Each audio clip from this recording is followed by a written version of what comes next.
نحمده ونصلي على رسوله الكريم اما بعد فاعوذ بالله من الشيطان الرجيم بسم الله الرحمن الرحيم رب اشرح لي صدري ويسر لي امري واحلل عقدة من لساني يفقهوا. آج کی گفتگو کا موضوع ہے نظر بد، نظر بد کی حقیقت اور اس کا علاج. سب سے پہلی بات تو یہ ہے کہ ہمارے دین نے جو ہمیں تعلیم دی ہے اس کی روشنی میں نظر لگ جاتی ہے. نظر کا لگنا برحق ہے. نبی صلی اللہ علیہ وسلم نے فرمایا العین حق، نظر لگنا حق ہے، برحق ہے، یعنی ایک ایسی حقیقت ہے جو ثابت شدہ ہے، یعنی نظر کے اثرات ہوتے ہیں اور اس میں کوئی شک کی بات نہیں یا اس کا انکار نہیں کیا جا سکتا. اور اس کی حقیقت یہ ہے کہ انسانی نظر کے اندر اللہ تعالیٰ نے ایک ایسی طاقت رکھ دی ہے کہ جو دوسرے پر جا کر اثر انداز ہوتی ہے اور اس سے بعض اوقات بیماری بھی لگ جاتی ہے. نظر بد کے بارے میں قرآن مجید سے جو بات ہمیں پتہ چلتی ہے وہ کچھ یوں ہے کہ یوسف علیہ السلام کے والد یعقوب علیہ السلام جو تھے، جب وہ اپنے سارے بیٹوں کو یوسف علیہ السلام کے پاس بھیج رہے تھے تو انہوں نے خاص طور پر انہیں ہدایت کی کہ سب ایک دروازے سے داخل نہ ہونا. سورۃ یوسف کی آیت نمبر 67 میں آتا ہے وَقَالَ يَا بَنِيَّ لَا تَدْخُلُوا مِن بَابٍ وَاحِدٍ وَادْخُلُوا مِنْ أَبْوَابٍ مُتَفَرِّقَةٍ وَمَا أُغْنِي عَنْكُم مِّنَ اللَّهِ مِن شَيْءٍ ان الحکم الا للہ علیہ توکلت وعلیہ فلیتوکل المتوکلون. یعقوب علیہ السلام نے کہا اے میرے بیٹو، ایک دروازے سے داخل نہ ہونا اور الگ الگ دروازوں سے داخل ہونا، اور میں تم سے اللہ کی طرف سے آنے والی کوئی چیز ہٹا نہیں سکتا. یعنی اگر تمہیں نظر لگ گئی تو میں تمہیں کچھ کام نہیں آ سکتا. حکم اللہ کے سوا کسی کا نہیں، اسی پر میں نے بھروسہ کیا اور اسی پر لازم ہے کہ بھروسہ کرنے والے بھروسہ کریں. تو چونکہ ان کے یہ 11 بیٹے تھے کہ جو سفر پر روانہ ہو رہے تھے اور سبھی جوان تھے، تو آپ خود سوچیں کہ کسی گھر سے 11 جوان بیٹے نکلے تو لازماً سب کی نگاہوں میں آئیں گے. کسی شہر میں داخل ہوں، شکلیں بھی ملتی جلتی ہوں اور صحت مند بھی ہوں، تو یہ دوسروں کے لیے ایک حیرت کی بات ہوتی ہے، تو جس سے انسان متاثر ہو سکتا ہے. نظر جو ہے اللہ کی تقدیر اور قضاء و قدر کے ساتھ کبھی کبھی قتل بھی کر دیتی ہے، کبھی بیمار کر دیتی ہے، کبھی دہشت زدہ کر دیتی ہے، کبھی کمزور کر دیتی ہے، کبھی کوئی چیز جلا دیتی ہے. تو ایسا کیسے ہوتا ہے؟ اصل میں انسان جب کسی کے اندر کوئی خوبی دیکھتا ہے تو اس کے اپنے اندر ایک جلن اور ایک کڑن اور ایک حسد کا جذبہ پیدا ہوتا ہے. تو یہ جو اندر کی جلن کڑن ہوتی ہے وہ نگاہوں سے دوسری طرف ٹرانسفر ہوتی ہے. جیسے کسی کے ساتھ محبت ہو تو وہ محبت بھی نگاہوں سے پتہ چلتی ہے، نفرت ہو تو وہ نفرت بھی. اسی طرح بچوں کو ڈراتے دھمکاتے ہیں تو بعض اوقات منہ سے کچھ نہیں بولتے، صرف آنکھیں دکھاتے ہیں، تو اس سے وہ بچے سمجھ جاتے ہیں. حالانکہ کیا آنکھ ہی ہے، کچھ کر تو نہیں رہی ہوتی، لیکن آنکھ کے اندر سے نکلنے والے جو اثرات ہوتے ہیں وہ دوسرے کے اوپر جا کر اثر کرتے ہیں. حدیث میں آتا ہے رسول اللہ صلی اللہ علیہ وسلم نے فرمایا اللہ کی قضاء و قدر کے بعد نظر بد ہی میری امت کے اکثر لوگوں کی موت کا سبب بنتی ہے. یعنی نظر لگتی ہے، بیمار ہوتے ہیں، مر جاتے ہیں. جانوروں کی موت کا باعث بھی بنتی ہے. رسول اللہ صلی اللہ علیہ وسلم نے فرمایا نظر بد آدمی کو قبر میں اور اونٹ کو ہانڈی میں پہنچا دیتی، یعنی اونٹ تڑپنے لگتا ہے اور اس کو پھر ذبح کر دیا جاتا ہے. پھر اسی طرح یہ ہے کہ بعض اوقات اگر کسی ماں کو نظر لگی ہوئی ہو جب بچے کے ساتھ پریگننٹ ہو تو وہ نظر اس کے بچے تک بھی منتقل ہو سکتی ہے، کیونکہ نظر کا تعلق جو ہے، یعنی نظر کے جو اثرات ہیں وہ جسم کے اندر تک سرایت کر جاتے ہیں. ابن القیم کہتے ہیں کہ حسد نظر بد لگانے کا اصل ہے، یعنی سب سے بڑی وجہ جو ہے وہ حسد ہے. کبھی انسان اپنے آپ کو نظر لگا دیتا ہے، کبھی بغیر ارادے یا طبعی فطرت کی وجہ سے اس کی نظر لگ جاتی. یعنی پہلی چیز تو حسد ہے، لیکن کبھی کبھی حسد کے بغیر بھی لگتی ہے، کبھی اپنے آپ کو بھی لگتی ہے اور کبھی کسی اور کو بھی لگ جاتی ہے.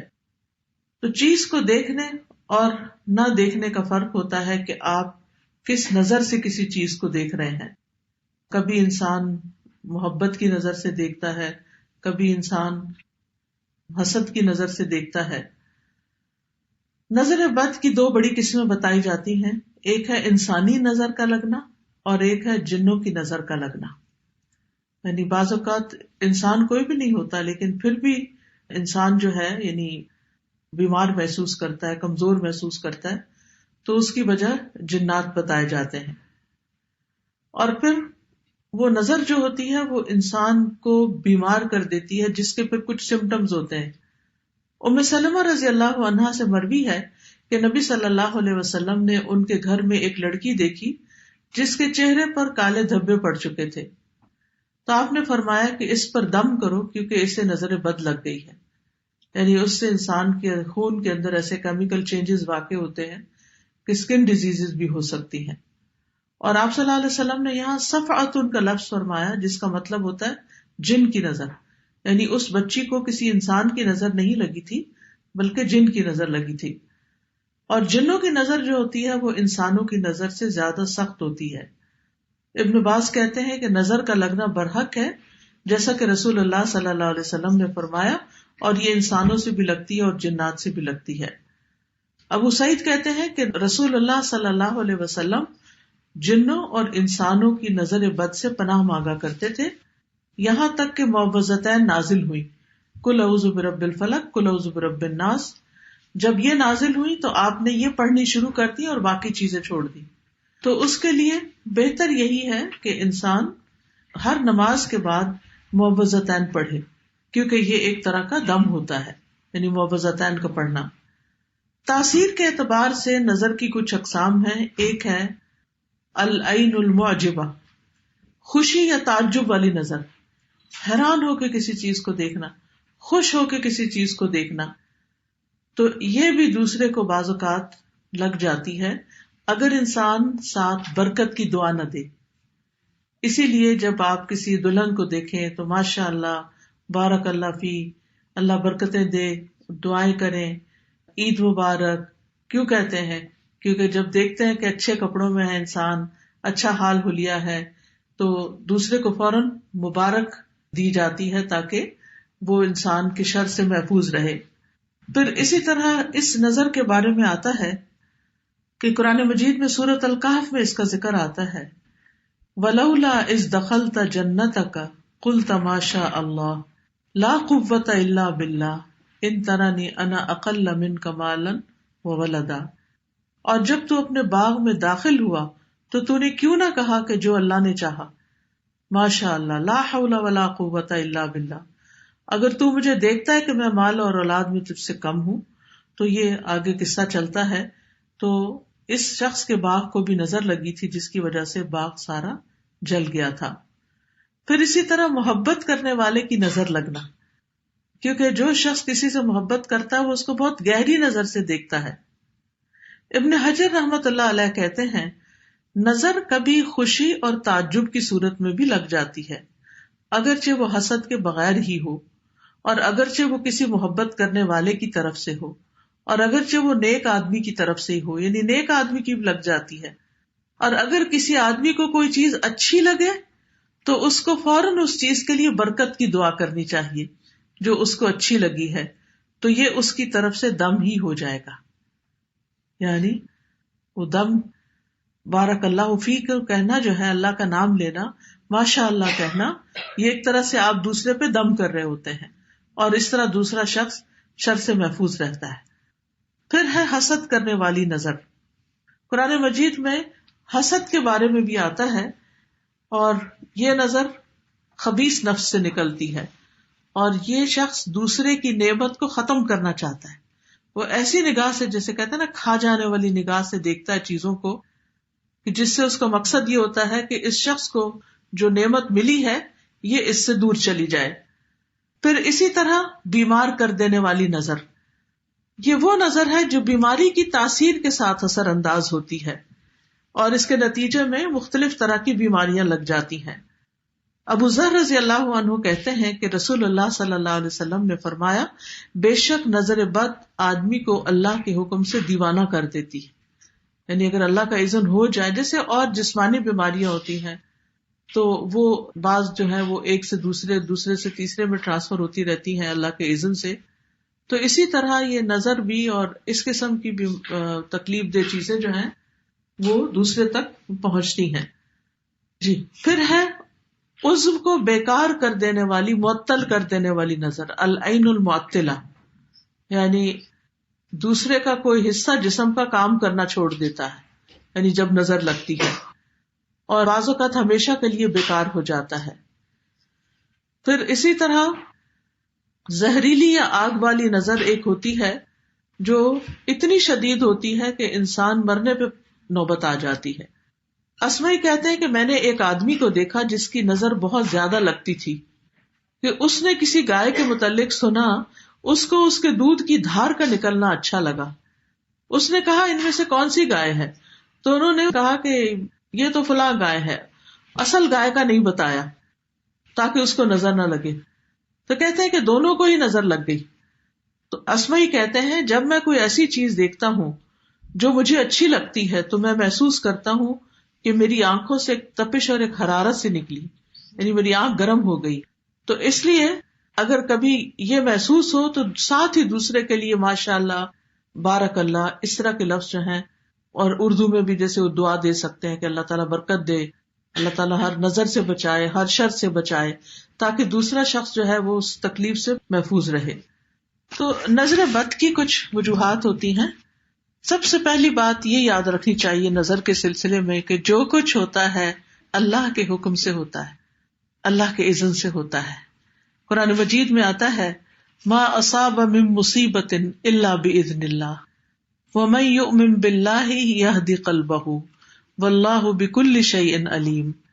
جو مصیبت بھی آتی ہے وہ اللہ کے اذن سے آتی ہے، اور جو شخص اللہ پر ایمان لائے تو اللہ اس کے دل کو ہدایت بخش دیتا ہے، اور اللہ ہر چیز کو جاننے والا ہے۔ یعنی اگر انسان یہ بات سمجھ جائے کہ کوئی بھی تکلیف کسی بھی طرف سے جو پہنچی ہے مجھے، یہ اللہ کے حکم سے، تو کیا مطلب ہے اللہ کے حکم سے؟ اللہ تعالیٰ کا حکم کیوں ہو جاتا ہے کہ کسی کو تکلیف پہنچے؟ تو اس سے بھی انسان کو دراصل کچھ سکھانا مطلوب ہوتا ہے۔ اب دیکھیے کہ سونا اس وقت تک چمکتا نہیں، خالص نہیں ہوتا جب تک اس کو آگ پہ تپایا نہیں جاتا۔ کھانا اس وقت تک پکتا نہیں اور اچھا نہیں پکتا جب تک اس کو آگ پہ چڑھایا نہیں جاتا۔ اسی طرح انسان بھی اس وقت تک میچور نہیں ہوتا، سمجھدار نہیں ہوتا جب تک کہ وہ مختلف طرح کے مسائل سے، مختلف طرح کی تکلیف دی چیزوں سے، پریشانیوں سے گزرتا نہیں۔ بہت سے حالات اور بہت سے واقعات ایسے ہوتے ہیں کہ جو انسان کو بہت میچور کر دیتے ہیں۔ آپ دیکھیں کہ وہ بچے جو بچپن میں بہت سے مسائل سے گزرتے ہیں، بڑے ہو کر بڑے بڑے مسئلے ان کو کچھ مسئلہ نظر نہیں آتے، لیکن جو بچے بچپن میں پیمپرڈ ہوتے ہیں، پروٹیکٹڈ پلتے ہیں، بہت لاڈ پیار سے پلتے ہیں، بڑے ہو کر انہیں چھوٹی سی چیز بھی بہت زیادہ تکلیف دیتی ہے۔ آپ دیکھیے کہ ہمارے بچے، ہم جن کو ہر وقت کبھی موزے پہناتے ہیں، کبھی ان کا سر ڈھانکتے ہیں، کبھی ان کو ایک چیز میں لپیٹتے ہیں، کبھی دوسری میں، انہیں کو ٹھنڈ زیادہ لگتی۔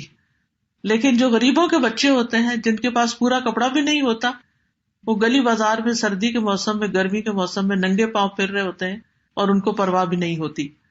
تو یؤمن باللہ یہدی قلبہ کا مطلب کیا ہے؟ عبداللہ بن مسعود اس بارے میں کہتے ہیں کہ یہ وہ شخص ہے کہ اگر اس پر کوئی مصیبت آ پڑے تو وہ اس پر بھی راضی رہتا ہے، بلکہ سمجھتا ہے یہ اللہ ہی کی طرف سے ہے۔ پھر اسی طرح سورۃ التوبہ سے یہ پتہ چلتا ہے کہ ہر بیماری، تکلیف کا آنا تقدیر کا حصہ ہے۔ قل لن یصیبنا الا ما کتب اللہ لنا، کہہ دیجئے ہمیں کوئی نقصان ہرگز نہیں پہنچے گا مگر جو اللہ نے ہمارے لیے لکھ دیا۔ یعنی کسی کی نظر ہمیں نہیں لگ سکتی سوائے اس کے کہ اللہ نے ہمارے لیے لکھ دی کہ وہ لگے۔ تو پھر اگر کوئی تکلیف لکھی ہوئی ہے تو وہ پہنچ کر رہے گی، اور اس میں بھی کوئی حکمت ہے۔ ابن عباس کہتے ہیں کہ نظر کا لگنا برحق ہے، اگر کوئی چیز تقدیر پر غالب ہو سکتی تو وہ نظر بد ہے۔ پھر آپ دیکھیے کہ جیسے سردی آتی تو سردی لگ جاتی ہے، گرمی آتی تو گرمی لگ جاتی ہے، ایسے ہی نظر آتی ہے تو نظر لگ جاتی ہے۔ تو سردی گرمی کے بچاؤ کے لیے ہم اس طرح کا لباس پہنتے ہیں، اس طرح کا انتظام کرتے ہیں، ہیٹنگ اور کولنگ کا انتظام کرتے ہیں تاکہ ہم اس کے برے اثرات سے بچے رہیں۔ تو بالکل اسی طرح انسان کو ذکر اذکار، دعائیں اور تلاوت کا کثرت سے اہتمام کرنا چاہیے تاکہ نظر بد سے پروٹیکشن رہے، کیونکہ نظر لگانے والے کا کبھی تو نشانہ لگ جاتا ہے، کبھی خطا ہو جاتا ہے، اور کبھی سامنے ایسا بیریئر آتا ہے کہ وہ نظر وہیں جل کے بھسم ہو جاتی ہے۔ لیکن اگر کوئی شخص پروٹیکٹڈ نہیں ہے، پروٹیکشن اس کی نہیں ہوتی اذکار وغیرہ کے ذریعے، تو پھر وہ اثرات اس کے اوپر آ جاتے ہیں۔ اسی لیے جو کارڈ آج آپ کو دیا گیا ہے اس میں ایسی دعائیں لکھی ہوئی ہیں کہ جن کو آپ پڑھ کر علاج کر سکتے ہیں اپنا۔ پھر اسی طرح یہ ہے کہ بعض اوقات امتحان ہوتا ہے، آزمائش ہوتی ہے انسان کی، یعنی انسان نے اذکار بھی پڑھے ہوتے ہیں لیکن پھر بھی اس کو نظر لگ جاتی، یعنی انسان کہتا ہے میں نے تو صبح شام کی دعائیں بھی پڑھی تھی، پھر میرے ساتھ ایسا کیوں ہو گیا؟ تو وہ اس لیے کہ انسان کا ایک امتحان ہوتا ہے۔ جیسے آپ اپنے سردی کے والے اچھے کپڑے بھی سب ہر چیز پہنے ہوئے ہوتے ہیں، اس کے باوجود آپ کو فلو ہو جاتا ہے یا کولڈ ہو جاتا ہے، کہیں نہ کہیں سے کبھی سانس کے ذریعے ٹھنڈ اندر چلی جاتی ہے، کبھی کسی اور ذریعے سے، تو اس کو رستہ مل ہی جاتا ہے اگر آپ کے حصے میں کوئی ایسا امتحان یا تکلیف لکھی ہوئی ہے۔ اب یہ ہے کہ پہچان کیسے ہو کہ نظر لگی ہوئی ہے، تو وہ کون سی علامات ہیں جس سے انسان شناخت کر سکتا ہے، ڈائگنوز کر سکتا ہے کہ یہ نظر ہے۔ کبھی ایسا ہوتا ہے کہ جس کو نظر بد لگتی ہے وہ اپنے خواب میں نظر لگانے والے کو دیکھتا ہے، یعنی وہ شخص خواب میں نظر آ جاتا ہے۔ کبھی ایسا ہوتا ہے کہ جس پر نظر ہوتی ہے اس کو کوئی غشی، غنودگی، ضرورت سے زیادہ نیند کا آنا، یہ شروع ہو جاتا ہے۔ کبھی وہ بے ہوشی کے عالم میں اس شخص کا نام لے لیتا ہے کہ فلاں نے نظر لگائی۔ پچھلے دنوں مجھے کسی نے بتایا کہ ان کے کوئی رشتے دار تھے تو اسی طرح وہ اچانک بیمار ہوئے اور بے ہوش ہو گئے، تو وہ بار بار ایک شخص کا نام لے کے اس کی نظر لگی ہے، اس کی نظر لگی ہے۔ ان کو یہ بات نہیں پتا تھی، لیکن جس وقت میں نے کلاس میں بتائی تو میرے پاس آئی کہ ایگزیکٹلی یہی چیز ہوئی تھی۔ تو بعض اوقات ایسا بھی ہوتا ہے کہ خواب میں، بعض اوقات بے ہوشی میں انسان کو پتہ چل جاتا ہے کہ یہ تکلیف کہاں سے آئی ہے۔ بعض اوقات نظر لگانے والا کوئی ایسی بات کہہ دیتا ہے کہ میں تو آپ کے کپڑے دیکھ کے حیران ہی ہو گئی، اور یعنی کوئی اس قسم کا جملہ کہ جس سے انسان کو پتہ چلتا ہے کہ یہ نظر لگ گئی ہے۔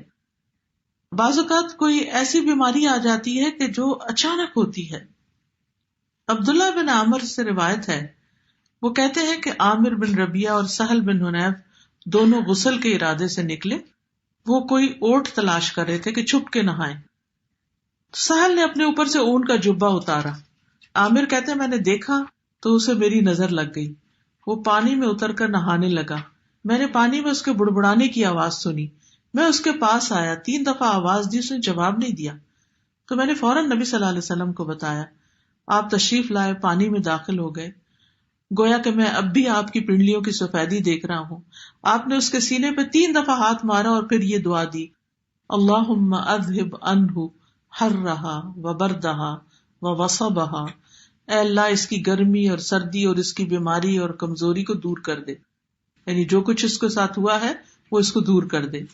پھر رسول اللہ صلی اللہ علیہ وسلم کھڑے ہوئے اور فرمایا، جب کسی کو اپنے بھائی کا وجود یا کوئی مال پسند آئے تو اس کے لیے برکت کی دعا کرے، کیونکہ نظر کا لگنا برحق ہے۔ پھر اسی طرح بچوں کو نظر کی علامت یہ ہوتی ہے کہ وہ بے وجہ روتے رہتے ہیں، یعنی کوئی وجہ نہیں ہوتی، رونا شروع کر دیتے ہیں اور روتے ہی چلے جاتے ہیں۔ حضرت عائشہ کہتی ہے کہ ایک مرتبہ نبی صلی اللہ علیہ وسلم تشریف لائے تو ایک بچے کے رونے کی آواز سنی، تو آپ نے فرمایا یہ بچہ کیوں رو رہا ہے؟ کیا تم نے اس کو نظر بد کا دم نہیں کروایا؟ ایک تو ہوتا نا بھوک لگی بچہ رو پڑا، پیمپر گندا ہے تو رو پڑا، لیکن ایک یہ ہے کہ سب کچھ کر لیا آپ نے اور پھر بھی چپ نہیں کر رہا۔ جن ماں نے بچے پالے ہیں ان کو اچھی طرح اندازہ ہوگا کہ اور کوئی نہ کوئی واقعات بھی ایسے یاد ہو گئے کہ جب بچے نے ایکسٹرا آرڈنریلی تنگ کیا اور کسی طرح چپ ہو کے نہیں دیتا تھا، تو ایسی صورت میں فوراً دم شروع کرنا چاہیے، وہی دم جو نبی صلی اللہ علیہ وسلم حضرت حسن اور حسین پہ کیا کرتے تھے، اعوذکما بکلمات اللہ التامات من شر کل شیطان وہامۃ وعین اللامۃ۔ اسی طرح آپ صلی اللہ علیہ وسلم نے حضرت اسماء بنت امیس سے کہا، کیا بات ہے، میں اپنے بھائی کے بیٹوں کے جسموں کو دبلا پتلا دیکھ رہا ہوں، کیا انہیں فقر و فاقہ رہتا ہے؟ انہوں نے عرض کیا، نہیں، بلکہ انہیں نظر بد بہت جلدی لگ جاتی ہے۔ آپ نے فرمایا انہیں دم کرو، تو میں نے آپ کے سامنے چند کلمات پیش کیے تو آپ نے فرمایا انہیں دم کرو، انہیں کلمات سے کرو۔ پھر اسی طرح آپ صلی اللہ علیہ وسلم نے یہ بھی فرمایا کہ نظر کا لگ جانا برحق ہے، اور یہ کبھی اوپر چڑھنے والے کو پھسلا دیتی ہے، جیسے سیڑھی سے ٹرپ ہو گئے، آپ اچھے بھلے اتر رہے تھے یا چڑھ رہے تھے، آپ کو پتہ ہی نہیں چلا اور ایک دم آپ نیچے آ گئے۔ پھر اسی طرح یہ ہے کہ اس سے پروٹیکشن کس طرح کریں، دعائیں اور اذکار تو ہیں، لیکن یہ ہے کہ اپنی نعمتوں کا بہت زیادہ چرچا نہ کریں، یعنی ہر وقت اپنے سکسیس سٹوریز نہ سناتے رہیں، کیونکہ اس سے جن لوگوں کی زندگی میں کوئی کمزوری ہوتی ہے، کوئی کمی بیشی ہوتی ہے، وہ غمگین ہوتے ہیں، دکھی ہوتے ہیں، تو ان کے اندر سے بھی ایسی چیزیں نکلتی ہیں جو دوسرے کو متاثر کرتی ہیں۔ رسول اللہ صلی اللہ علیہ وسلم نے فرمایا، ضرورتوں کو پورا کرنے کے لیے ان کو رازداری میں رکھ کر مدد حاصل کرو، بے شک ہر صاحب نعمت حسد کیا جاتا ہے، ہر نعمت والا شخص حسد کیا جاتا ہے۔ پھر اسی طرح یہ ہے کہ حاسد سے محتاط رہنا چاہیے۔ جب آپ کو پتا ہو کہ کوئی ایک شخص جو ہے، کیونکہ جو حسد کرنے والا تو اس کے چہرے پہ بھی آ جاتا ہے، وہ آپ کی نعمت سے خوش نہیں ہوتا، تو پھر انسان بجائے اس کے کہ اس کو بلیم کرے، خود محتاط رہے۔ پھر اسی طرح مال میں کچھ اچھا لگے تو ماشاء اللہ لا قوت الا باللہ کہے، اور اگر اس کے علاوہ کوئی چیز اچھی لگے تو بارک اللہ کہے۔ پھر اسی طرح نظر بد سے بچنا ممکن ہے، اور اس کے لیے صبح و شام کی دعائیں پڑھی جائیں اور قرآن سے علاج کیا جائے، کیونکہ قرآن مجید جو ہے وہ شفا ہے۔ سورۃ فصلت میں آتا ہے، قل هو للذین آمنوا ھدی وشفاء، کہہ دیجئے یہ ان لوگوں کے لیے جو ایمان لائے ہدایت اور شفا ہے۔ سورۃ الاسراء میں آتا ہے، وَنُنَزِّلُ مِنَ الْقُرْآنِ مَا هُوَ شِفَاءٌ وَرَحْمَةٌ لِّلْمُؤْمِنِينَ وَلَا يَزِيدُ الظَّالِمِينَ إِلَّا خَسَارًا، اور ہم قرآن میں جو کچھ نازل کرتے ہیں وہ مومنوں کے لیے تو شفا اور رحمت ہے، مگر ظالموں کے خسارے میں ہی اضافہ کرتے ہیں۔ تو قرآن سے علاج کس طرح ہوگا؟ سورۃ الفاتحہ پڑھیے، کیونکہ سورۃ الفاتحہ کا نام ہی شفا ہے۔ آیت الکرسی پڑھیے، البقرہ کا پہلا اور آخری رکوع پڑھیے، معوذتین پڑھیے اور دم کر دیجیے۔ یہ آپ خود بھی کر سکتے ہیں، اس کے لیے ضروری نہیں ہوتا کہ آپ کسی کے پاس ہی جائیں، لیکن بعض اوقات اتنی شدید ہوتی ہے کہ کسی عامل کے پاس جانا ہی پڑتا ہے۔ عامل وہ جو قرآن و سنت کے مطابق علاج کرے۔ یہ بالکل ایسے ہی ہے، کچھ بیماریاں ایسی ہوتی ہیں کہ گھر میں آپ ٹوٹکے وغیرہ کر کے، مثلا سر درد ہوئی، آپ نے سر کو تیل لگا لیا، تھوڑا سا پریشر پوائنٹ پہ دبا لیا، تھوڑی واک کر لی، تھوڑا پانی پی لیا، تو کیا ہوتا ہے؟ درد سبسائڈ ہو جاتا ہے۔ لیکن بعض درد سبسائڈ نہیں ہوتے، آپ ٹیبلٹ بھی کھا لیتے ہیں پھر بھی نہیں جاتے۔ عام طور پہ ہم سر درد پہ کہاں ڈاکٹر کے پاس جاتے ہیں کہ جی میرے سر میں درد ہو رہا ہے، مجھے دوا دے دیجیے، وہ کہیں گھر میں پیناڈول ہے یا کوئی اور اس طرح کی دوا ہے تو وہ کھا لو، کوئی بھی پین کلر جو ہے، اور ہم خود ہی کھا لیتے ہیں۔ لیکن آپ نے دیکھا ہوگا کہ کچھ درد پین کلر کھانے سے بھی نہیں جاتے، پھر لگتی ہے انسان کو فکر کہ اب میں جاؤں کسی ڈاکٹر کے پاس۔ ڈاکٹر آپ کو دیکھتا ہے، اس کو سمجھ نہیں آتی، وہ آپ کو کس کے پاس بھیجتا ہے؟ اسپیشلسٹ کے پاس، ٹھیک ہے نا، اسپیشلسٹ کے پاس بھیجتا ہے۔ بالکل اسی طرح روحانی بیماریوں میں بھی پہلے آپ خود ٹوٹکے کریں کہ آپ سورۃ فاتحہ پڑھ کے دم کریں، یہ جو میں نے آپ کو اذکار بتائے ہیں۔ اگر نہیں تو آپ کسی سے مشورہ کریں، کوئی اور جو آپ سمجھتے ہیں کہ یہ زیادہ اسٹرانگ ہے مجھ سے ایمان میں، یا اس کو زیادہ اچھا قرآن پڑھنا آتا ہے، اس سے کہیں کہ وہ آپ کو کرے۔ لیکن اگر اس کے بھی کنٹرول میں نہ ہو تو پھر آپ واقعی جن لوگوں کا سالوں کا تجربہ ہوتا ہے دم کرنے کا یا علاج کرنے کا، اور قرآن و سنت کے مطابق علاج کرتے ہیں، ان کے پاس جائیں۔ پھر سورۃ البقرہ پڑھنا جو ہے یہ علاج ہے۔ نبی صلی اللہ علیہ وسلم نے فرمایا سورۃ البقرہ پڑھا کرو، کیونکہ اس کا پڑھنا باعث برکت ہے اور اس کا چھوڑنا باعث حسرت ہے، اور جادوگر اس کو حاصل کرنے کی طاقت نہیں رکھتے، یعنی اس سے آگے نہیں جا سکتے۔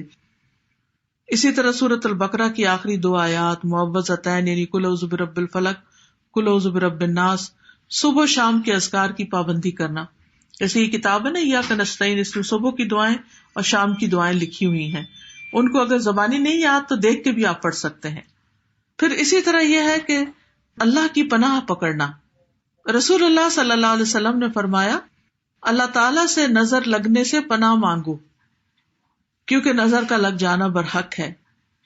نبی صلی اللہ علیہ وسلم نے فرمایا، اللہ تعالیٰ فرماتے ہیں میرا محبوب بندہ اگر مجھ سے مانگتا ہے تو میں اسے ضرور دیتا ہوں، اور اگر وہ کسی دشمن یا شیطان سے میری پناہ مانگتا ہے تو میں اسے ضرور محفوظ رکھتا ہوں۔ تو اس لیے اللہ سے دعا کرنی چاہیے، اور ہر شر سے حفاظت کے لیے تعوذ بہت اچھا ہے۔ اللہم انی اعوذ بک من الشر کلہ عاجلہ وآجلہ ما علمت منہ وما لم اعلم۔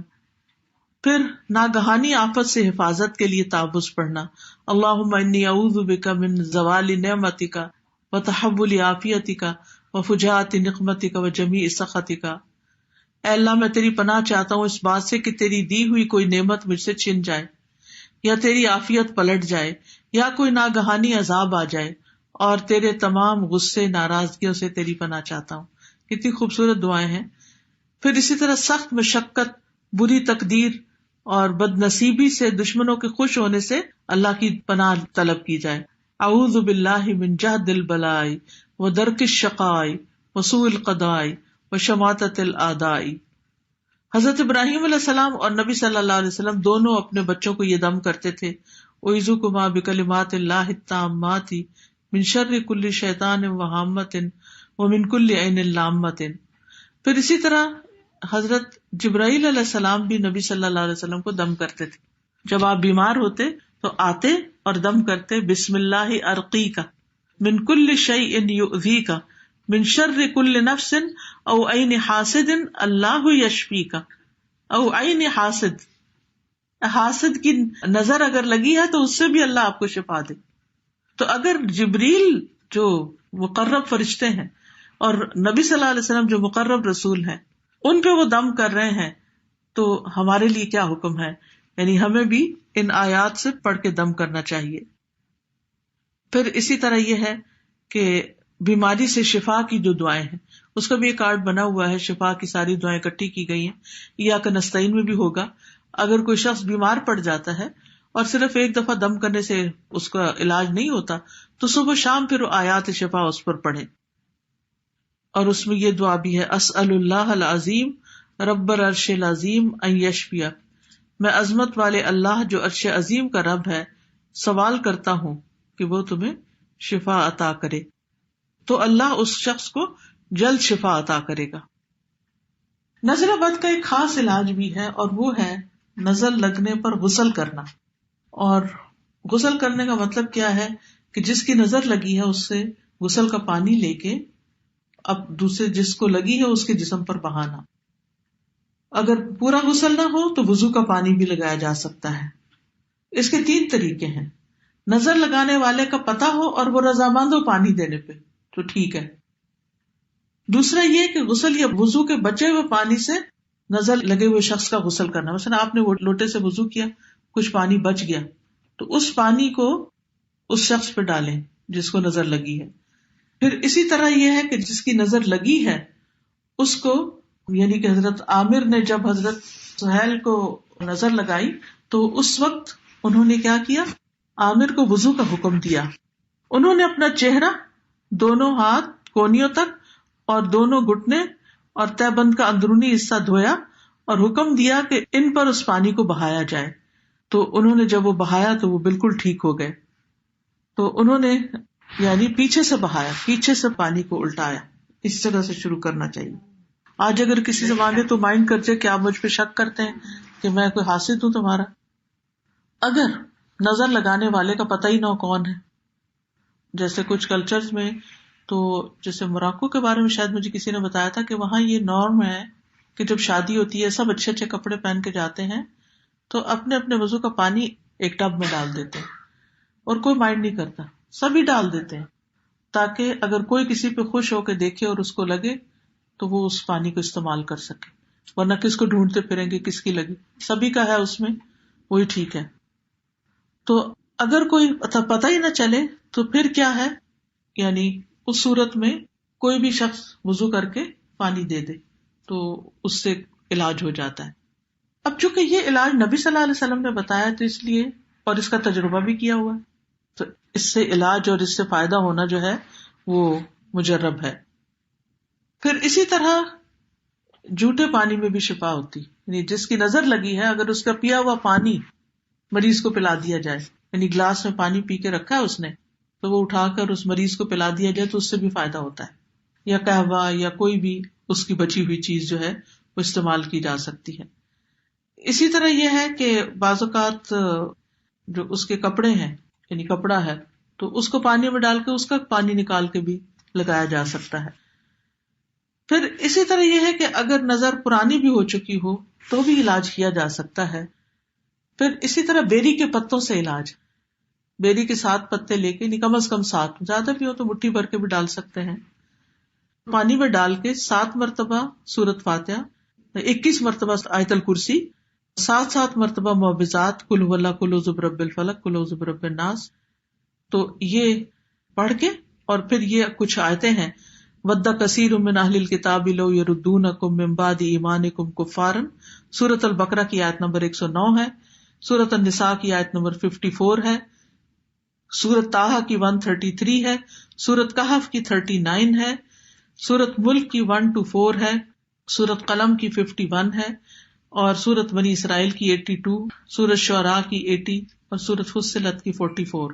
ان سب میں نظر کا ذکر آتا ہے، یعنی نظر سے متعلق آیات میں کوئی نہ کوئی چیز آتی، تو ان آیتوں کو پڑھ کے لاؤڈلی اس پانی کو انسان تھوڑا سا پی بھی لے، بیری کے پتوں کا پانی، اور اپنے اوپر بھی بہا لے، یہ پرانی نظر کو انشاءاللہ ٹھیک کر دے گا۔ لیکن جن چیزوں سے بچنا ضروری ہے وہ یہ کہ گلے میں کوئی چیز لٹکائی جائے یا بازو پہ باندھی جائے یا غیر شرعی جھاڑ پھنکار کی جائے یا کاہنوں اور نجومیوں وغیرہ کے پاس جایا جائے یا کسی عامل ایسے کے پاس جائے جو عجیب و غریب قسم کی باتیں کرتا ہو۔ تو بات یہ ہے کہ جب قرآن میں علاج موجود ہے تو پھر کہیں اور جانے کی ضرورت ہی کیا ہے۔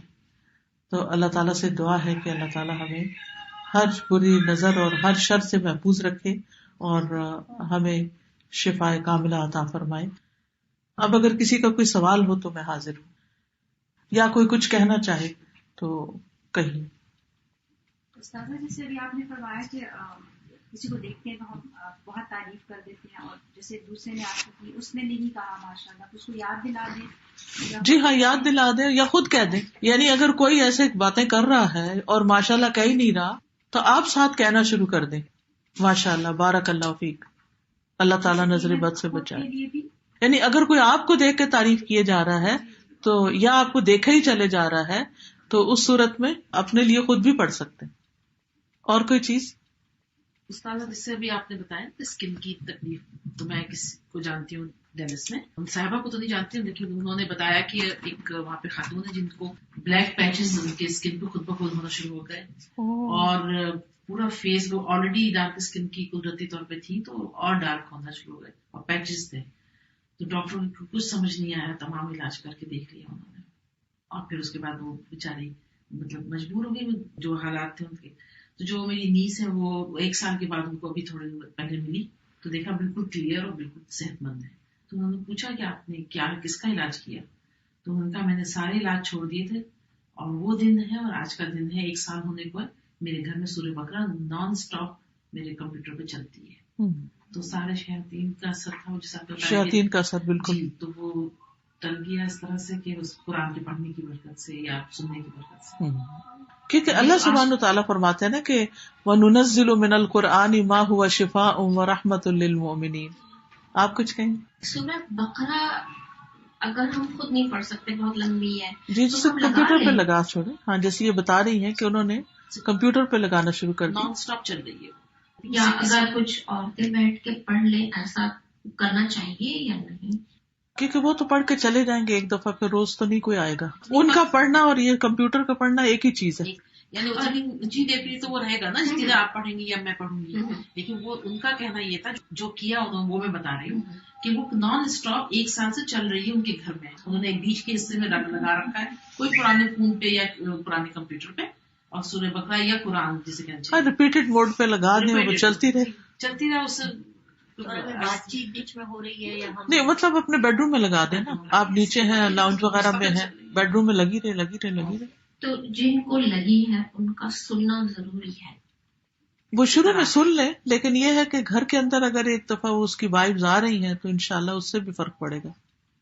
وہ تو رات کو جب آپ سوئیں گے تو ہلکی آواز میں کان کے پاس لگا چھوڑیں بیڈ سائڈ ٹیبل پہ لگا کے چھوڑ دیں. پان سوکھتے ہیں کہ ان کا یقین نہیں ہوتا کہ نہیں ہمیں نظر نہیں لگی, ہمیں لگ رہا ہے ان کو نظر لگی ہے, ہم انہیں سنانا چاہ رہے ہیں لیکن وہ نہیں سننا چاہ رہے. پھر گھر میں لگا چھوڑیں تاکہ اس کے اثرات جو ہیں کیونکہ یہ ہر چیز سنتی ہے نا. جیسے استاد آپ نے بتایا تھا سردیوں میں آم دینے لگا درخت. جی استاد کی ایک تھی آرڈر. جی ہاں کہ قرآن کی برکت سے لاہور میں کسی کے گھر میں گئی تھی تو بہت بڑا آم کا درخت تھا اور نومبر کا مہینہ تھا اور اس میں آم لگے ہوئے تھے. تو کہنے لگی کہ میں ہر روز یہاں بیٹھ کے تلاوت کرتی ہوں اور میرا یہ آم کا درخت سال میں 2 دفعہ پھل دیتا ہے. حضرت انس کی بھی جو نبی صلی اللہ علیہ وسلم نے برکت کی دعا دی تھی تو ان کا باغ بھی سال میں 2 دفعہ پھل دیتا تھا. تو قرآن میں برکت تو ہے نا. جی آپ نے بولا تھا کہ کسی کو اگر نظر لگی ہوتی ہے تو کسی کا بچا ہوا وضو کا پانی یوز کر کے نظر اتار لے گا, آپ کو پتا نہیں ہوگا کس کی نظر لگی ہے. لیکن جس کا اگر پانی یوز کر رہے ہیں اور ان کو نہیں پتا کہ ان کو نظر لگی ہے ان کا یوز کرنا ہے تو آپ کو ان کی نظر لگ سکتی ہے؟ نہیں نظر نہیں لگ سکتی. اس سے پانی سے نظر نہیں لگتی, نظر سے ہی لگتی ہے. جی ایک کلچرل مسکنسپشن جو ہے اس کے بارے میں بتائیے, جو نیمبو اور مرچوں سے نظر اتاری جاتی ہے ہمارے کلچر میں, اسلام کی روشنی میں اس کی کیا حقیقت؟ وہ تو ٹوٹکا ہی ہے ایک, لیکن یہ کہ اسلام میں تو قرآن سے اور ان دعاؤں سے ہی نظر یا بیری کے پتوں سے ہی ہے اتارنے والی بات. تو اس میں کانسیپٹ کیا ہوتا ہے کہ کیا چیز دور کر رہے ہیں؟ وہ کہتے ہیں کہ مرچوں کو جیسے 7 دفعہ گھما کے اور ان کو جلایا جائے تو چولہے کے اوپر آنکھ کے اوپر جلایا جائے. ہو سکتا ہے کہ اس سے جو دھواں نکلتا ہے وہ کڑوا ہوتا ہو اور وہ شیاطین بھاگ جاتے ہوں. اگر نظر لگی ہوئی ہوتی ہے تو مرچوں کی اسمیل نہیں ہوتی. اچھا. اور اگر ہوتی ہے تو آپ کو پتا یہ مرچیں اگر رکھی جائیں تو پورے گھر میں جو ہے لگ جاتی. کچھ کہہ نہیں سکتے کیونکہ یہ لوگوں کے تجربے کی بات ہے اور جو نبی صلی اللہ علیہ وسلم نے بتایا وہ تو وحی کے ذریعے ان تک آیا ہے. ہماری امی کے زمانے میں جیسے وہ گوشت وار کے کہتی تھیں کہ چیلوں کو ڈال جانور کھا لیں گے, اگر کھا لیا تو ہے اور اگر چھوڑ دیا تو نظر نہیں ہے, پتہ نہیں کچھ دوسرے کلچر سے یہ چیزیں آئی ہیں نا, یہ دوسرے کلچر سے آئی. جی جو جیسے قرآن لگاتے ہیں گھر میں تو از اٹ نیسسری کہ جہاں پہ لگی گیا وہاں پہ کوئی بیٹھ کے سن رہا ہو, یا از اٹ کہ مطلب گھر میں چل رہا ہے تو گھر میں چل رہا ہے کان میں پڑ رہا ہے تو کافی ہے. اور اگر شدت زیادہ ہے مرض کی, بیڈ ریڈن ہے مریض یعنی بستر پہ ہے تو اس کے پاس لگانا ضروری, اس کے کان کے پاس ہلکی آواز میں لگی رہے کافی. تو یہ چند چیزیں آپ کی خدمت میں پیش کرنی تھی. سبحانک اللہم و بحمدک اشہد ان لا الہ الا انت استغفرک و اتوب الیک. السلام علیکم و رحمۃ اللہ وبرکاتہ.